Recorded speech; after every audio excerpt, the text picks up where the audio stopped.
GMR Brindavan ఏర్పడినప్పటి నుండి శ్రీరామనవమి పండుగను కోలాహలంగా చాలా ఉత్సాహంగా అందరం ఒకే కుటుంబంలో ఇక్కడ కనుల పండుగగా జరుపుకుంటాము. మరి శ్రీరామనవమి సందర్భంగా జిఎంఆర్ నివాసితులందరికీ శ్రీరామనవమి శుభాకాంక్షలు తెలియజేస్తూ మరి శ్రీరామనవమి వేడుక కళ్యాణం అనేటువంటిది మన ఆదర్శ పాత్రుడైనటువంటి శ్రీరాముడు, అమ్మవారు సీతమ్మ వారి యొక్క కళ్యాణం కనుల పండుగగా జరుపుకుంటూ మరి ఈ హిందూ ధర్మాన్ని ముందుకు వెళ్తున్న సందర్భంలో మనకు అందరికీ ఆదర్శప్రాయుడైనటువంటి శ్రీరాముడు సీతమ్మ తల్లికి మరొకసారి వారి ఆశీస్సులు మెండుగా ఉండాలి, కుటుంబ సభ్యులందరి మీద, బృందావన సభ్యులందరి మీద ఉండాలని చెప్పేసి సందర్భంగా అందరికీ తెలియజేస్తూ ఎలక్ట్రానిక్ మీడియా మిత్రులందరికీ కూడా శ్రీరామనవమి శుభాకాంక్షలు తెలియజేస్తాను.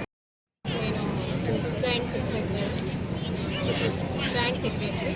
జిఎంఆర్లో శ్రీరామనవమి అనేది ఒక పండుగలాగా మంచిగా ఒక కుటుంబంలాగా జరుపుకుంటాము. అందరికీ శ్రీరామనవమి శుభాకాంక్షలు.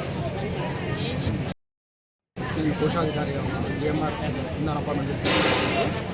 ఈరోజు మా యొక్క జిఎంఆర్ బృందావనంలో కన్నుల పండుగ గమనీయంగా బ్రహ్మాండంగా మేము శ్రీరామనవమి వేడుకలు జరుపుకోవడం జరిగింది.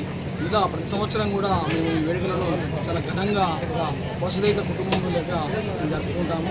ఈ యొక్క శ్రీరాముని యొక్క ఆశీస్సులు మా యొక్క బృందావన నివాసుల మీద కూడా ఉండాలని కోరుకుంటూ మా జిఎంఆర్ ఇంకా కూడా అందరూ వినాయకుడికి అష్టైశ్వర్యంతో ఎదుర్కోవాలని కోరుకుంటూ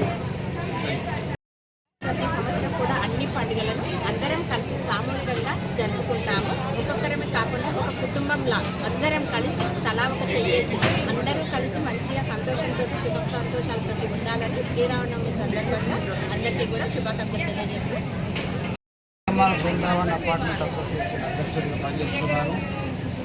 ఈరోజు ధర్మము, నీతి, నిజాయితీకి ప్రతీకగా శ్రీరాముడి యొక్క జన్మదినాన్ని జరుపుకునేటువంటి సందర్భంగా శ్రీరామనవమి శుభాకాంక్షలు తెలియజేస్తున్నాను. ప్రతి ఒక్కరికి కూడా భవిష్యత్తులో ఈ నివాసితుల మా బృందావన్ అపార్ట్మెంట్ నివాసితులందరికీ కూడా శుభం కలగాలని కోరుకుంటూ